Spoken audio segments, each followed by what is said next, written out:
Hello everyone, চলে আসলাম প্রতিদিনের মতো নতুন আরও একটা ব্লগ নিয়ে। তো আজকে এটা হইতেছে একটা রাত্রের ভিডিও ছিল, যে রাত্রেবেলা বউ রান্না করছিল। তো তখন আর কি যে ভর্তা বানাইতেছিল, যে দেখো আলু ভর্তার কালারটা কত সুন্দর। এখানে প্রথমে পেঁয়াজ, মরিচ আর হইতেছে তোমার ধনিয়া পাতা, সাথে আলু।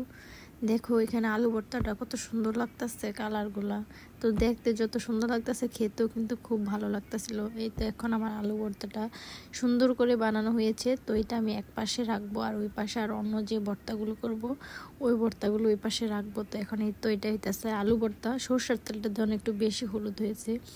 আর এখানে হইতেছে তোমার পটল ভর্তা, তারপরে হইতেছে তোমার ধনিয়া পাতা, শুকনো মরিচ, রসুন, পেঁয়াজ দিয়ে একটা সবুজ একটা ভর্তা বানাইছে ওইটা। তারপর লাউ পাতাও ছিল সাথে। তারপরে তোমার এখন হইতেছে যে বউ বাড়ছে। তারপরে এটা আবার তোমার তারপরের দিন সকালে নাস্তার জন্য এখানে ডিম রান্না করব। তো এখন প্রথমে ডিমগুলো একটু হালকা করে ভেজে নিব। তো এখানে একটু হলুদের গুঁড়া, মরিচের গুঁড়ো দিয়ে ভাজতেছে।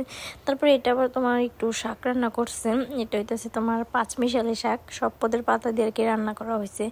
এখন তো ডিমটা ভাজতেছে। ডিমটা ভাজার পরে এখানে ওই তেলেই তোমার পেঁয়াজ দিয়ে দিলাম।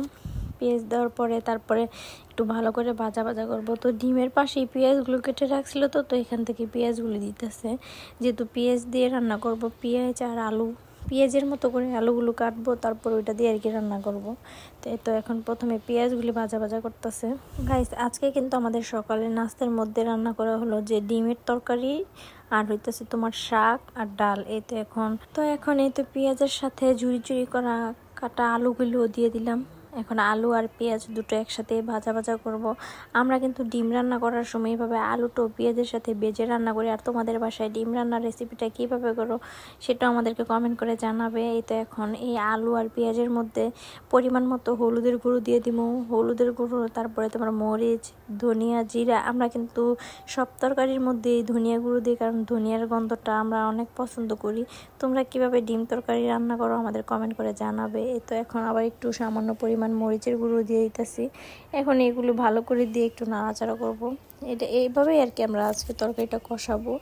এর মধ্যে আবার একটু সামান্য পরিমাণ পানি দিয়ে দিব। এখন যেহেতু মশলাটা কষাতে হবে, তো তার জন্য আর কি একটু অল্প পরিমাণে পানি দিয়ে দিলাম। এখন তো রান্না করতে তোমাদের সাথে আর একটু বাইরের দৃশ্য শেয়ার করলাম, কিন্তু আকাশটা ছিল বৃষ্টির ভার, তো এই কারণে একটু বাইরের আবহাওয়াটা তোমাদের দেখাইলাম।